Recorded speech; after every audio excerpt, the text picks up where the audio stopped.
자, 이제 네트워크 장비에 대해서 한번 보실 텐데요. 이 네트워크 장비는 여기 101번부터 103번까지 나와 있는 이 지문들을 보시면서 외워주는 게 좋습니다. 일단은 101번에 나와 있는 문제를 먼저 읽어보시면 네트워크 장비가 아닌 것, 그 정답 딱 나왔잖아요. 정답 뭐예요? 4번 패킷이죠.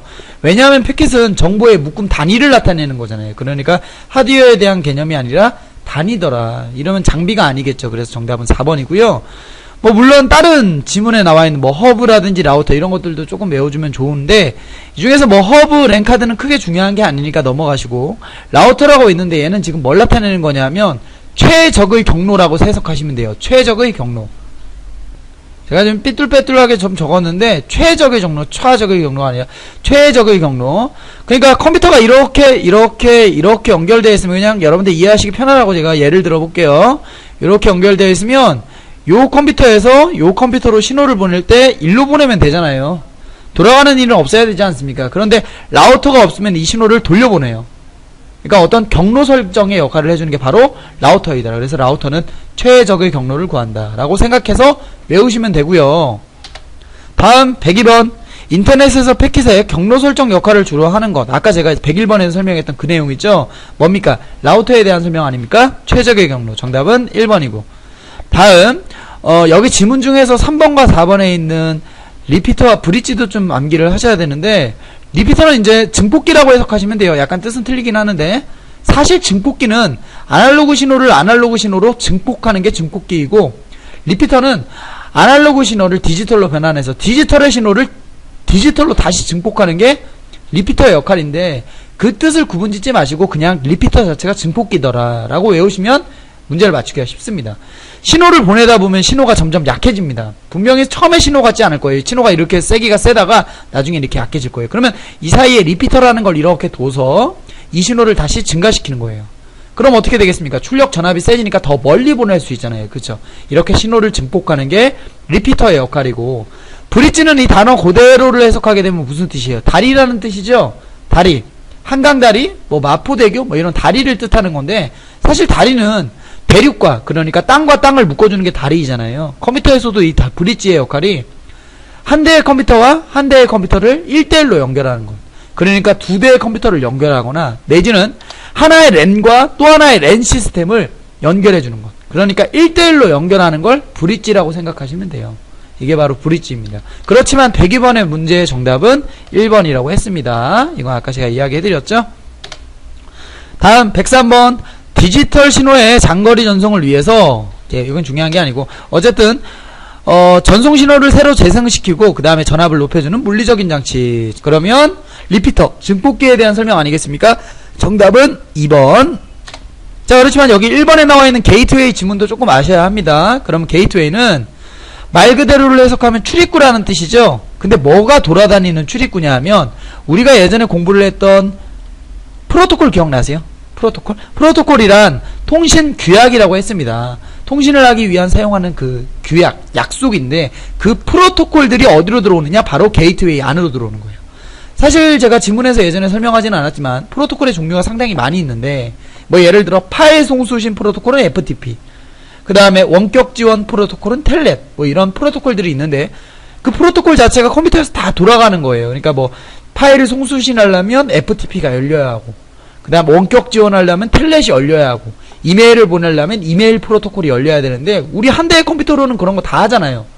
그 여러 가지의 프로토콜들이, 이렇게 들어오는 프로토콜의 신호가 어디로 한 대로 묶이느냐? 바로 게이트웨이 신호로 이렇게 묶어서 게이트웨이로 넣어주더라 이거죠. 그러니까 게이트웨이는 결국 프로토콜이 돌아다니는 출입구, 그러니까 서로 다른 프로토콜을 연결해주는 게 바로 게이트웨이더라. 자, 그렇지만 여기 지금 103번의 지문의 정답은, 문제의 정답은 3번이 된다고 했어요. 자, 데이터 통신 부분의 마지막 내용입니다. OSI 참조 모델 7계층이라고 해서, 이건 사실 무엇이냐 하면 1계층부터 7계층까지 있는 이 내용이 통신을 하기 위한 어떤 규격이라고 생각하시면 돼요. 국제표준화기구인 ISO라는 단체가 있거든요. 거기에서 이제 앞으로는 통신을 이런 식으로 하자라고 이제 제정을 한 게 OSI 7계층인데, 일단 이 OSI 7계층은 이거 순서를 외워야 돼요. 순서는 물, 대, 내, 전세, 표, 응 이렇게 됩니다. 물, 대, 내 집이 전세고 그 다음에 표흥동에 산다. 이렇게 쉽게 외우시면 조금 이해가 될 것 같아요. 물대내 전세 표흥. 여기에서 물대 내에서 물리 데이터 네트워크 이 세 가지가 바로 OSI 7계층의 하위 3개의 계층이에요. 밑에 있는 3개의 계층이라 이거죠. 얘네가 하위더라 라고 생각하시면 되고요. 이 OSI 7계층과 관련된 문제는 요것뿐만 아니라 6계층에 있는 이제 표현 또는 표면 계층이라고 있는데, 여기에서는 이제 신호를 보낼 때 그 신호를 암호화 한다든지 내지는 압축을 한다든지, 반대로 암호화의 반대 해독을 한다든지 뭐 이런 식으로 사용하는 부분이 6번째 계층입니다. 이 부분이 조금 시험 문제 많이 나오니까요. 요것 좀 따로 기억해 주시고. 자, 그럼 관련된 문제가 어떻게 나오는지 문제를 한번 볼게요. 자, 104번 국제표준화기구인 IOS-5에서 제시한 프로토콜 모델은 뭡니까? OSI 7계층이죠. 정답은 1번. 다음 105번 OSI 7계층 참조 모델에서 하위계층에 속하지 않는 것. 하위계층이 뭐였어요? 물대내였죠. 정답은 4번이 되겠죠. 트랜스포트 계층, 바로 전송계층을 말합니다. 다음 106번 다음 중 데이터의 암호화와 압축을 수행하는 OSI 참조 모델 계층은, 아까 보셨다시피 암호화 압축은 어디서 했습니까? 표현 계층에서 했었죠. 그래서 정답은 2번. 자, 네 번째 과목의 마지막 부분이 이제 뉴미디어라고 보시면 되는데, 이 뉴미디어가 어떤 것들인지 이야기를 한번 해보도록 하겠습니다. 일단 뉴미디어는 말 그대로 새로운 미디어, 매체들을 말합니다. 예전의 매체는 신문밖에 없어요. 그렇게 신문으로 되는 걸 활자 미디어라고 했었고, 그러다가 라디오나 텔레비전이 등장했습니다. 그게 전파 미디어고요. 그러다가 이제 영상이 좀 더 강력한 텔레비전 아니면 디지털 텔레비전 이런 것들이 등장을 했죠. 그게 영상 미디어. 그러다가 이제 컴퓨터가 등장하고, 아까도 제가 이야기했던 디지털 기계들이 막 등장하기 시작했어요. 그게 정보통신 미디어예요. 요게 나와 있는 얘가 뉴미디어의 발전 순서고요. 보시면 그렇게 어렵지가 않습니다. 뉴미디어 같은 경우에는 이렇게 언어들만 몇 가지 외워주시면 되는데요. 실생활에서 사용하는 용어들이기 때문에 금방 익힐 수 있습니다. 일단 CATV부터. CATV는 뭐냐면 쉽게 이야기해서 케이블 TV예요. 여러분들 유선방송 있잖아요. 무선으로 선을 박는 게 아니라 유선방송, 뒤에 동축 케이블을 꽂아서 채널이 여러 개 나오게끔 할 수 있는 게 CATV, 케이블 TV이고, 다음 비디오 텍스라고 있는데, 이건 뭐냐면 우리가 왜 홈쇼핑 같은 거 보면 요즘에 왜 IPTV라 그래가지고 홈쇼핑 같은 거 보면 어떤 단추를 누르면 그 정보를 볼 수 있고 또 그 제품을 살 수 있고 상호간에 서로 소통이 가능한 양방향 미디어를 말합니다. 텔레비전이나 이런 부분에서 접속을 해가지고 사용하는 그 내용들을 검색해가지고 볼 수 있는 서비스를 말하거든요.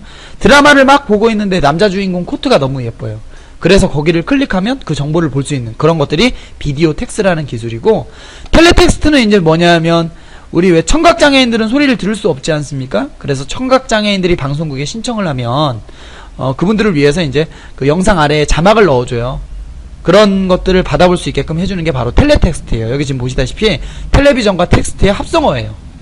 그리고 이제 VCS 화상회의입니다. 그러니까 모니터만 갖다 놓고 저기 서로 회의를 하는 게 VCS고, 그 다음에 이제 VOD는 주문형 비디오라고 해서 일반적인 우리가 왜 곰플레이어나 뭐 이런 플레이어들을 실행을 해보면 돈을 내고 영화를 볼 수 있는 서비스들이 많이 있잖아요. 그런 것들이 바로 주문형 비디오고, 그 다음에 이제 텔레미터링이라고 있는데, 이건 이제 전기요금이나 가스요금 같은 거를 컴퓨터로 내지는 텔레비전으로 서로 화면을 볼 수 있는 그런 것들을 바로 텔레미터링이라고 합니다. 자, 이러한 것들이 이제 유미디어의 어떠한 내용인데요. 사실 유미디어에서는 이 멀티미디어를 빼고 설명할 수가 없거든요. 그래서 멀티미디어의 특징도 제가 적어놨는데, 여러 개 미디어, 매체를 말합니다. 그러니까 옛날에는 라디오로 음성만 들을 수 있었는데, 요즘에는 인터넷으로 음성과 영상을 동시에 내지는 글자를 동시에, 이러한 것들이 멀티미디어라 이거죠. 여러 개의 매체들이 합쳐진 거. 그러다 보니까 멀티미디어는 통합성의 특징을 가지고 있어요. 왜? 미디어들이 합쳐지니까. 그리고 이런 멀티미디어는 보통 컴퓨터에서 표현하기 때문에 디지털성의 특징을 가지고 있고요. 그리고 멀티미디어는 서로 주고받고가 자유롭죠. 그러니까 UC 같은 걸 생각하시면 되는데, 우리가 리플 같은 걸로 작성자와 소통을 할 수 있습니다. 그런 게 양방향성이고요. 그리고 멀티미디어 정보는 우리가 보고 싶은 구간부터, 보고 싶은 내용부터 거꾸로 볼 수도 있는 거고요. 그런 것들을 비선형성이라고도 하고요. 그리고 멀티미디어 자료들은 여러가지 매체들이 통합되다 보니까 용량이 크겠죠. 그래서 대용량성의 특징이 있더라. 한 번씩만 읽어보시면 크게 어렵지가 않습니다. 이러한 멀티미디어 정보 중에서 먼저 설명을 해야 할 부분이 여기 정정상 데이터라고 해가지고 결국 이게 사진입니다. 여기에 나와 있는 이 사진 부분 한번 읽어보시면요. 특별히 이제 뭐 별다른 건 없고요. GIF는 움직이는 256색을 표현한 사진. 그래서 움직이는 사진을 표현하지만 화질이 좀 별로 안 좋더라. 뭐 여러분들 네이버에서 움짤이라고 한번 쳐보시면 그런 것들이 GIF예요. 그 다음에 이제 JPG라는 것은 여러분들 많이 보셨을 거예요. JPG나 JPEG나 똑같은 방식인데 얘는 국제표준 정지영상 압축, 사진을 압축할 때 우리가 이런 식으로 압축하자라고 약속을 해놓은 상태입니다. 그래서 대부분의 사진은 전부 다 JPEG, JPG 형태로 되어 있고, 그 다음 뭐 PNG는 GIF와 JPEG의 장점을 조합해서 만든 형식, 이런 것들이 있다. 한번 읽어보시면 좋을 것 같고요. 그 다음 이제 동영상과 관련된 데이터들도 제가 이렇게 쭉 설명을 해놨는데, 동영상에서 중요한 부분이 이제 JPEG이 정지영상 데이터의 압축 규격이었다라면, 동영상은 MPEG이라는 게 있어요. 국제표준 동영상 압축 규격. 동영상은 우리가 이렇게 압축하자 제정을 한 거거든요. 근데 이 MPEG의 규격이 이렇게 있습니다.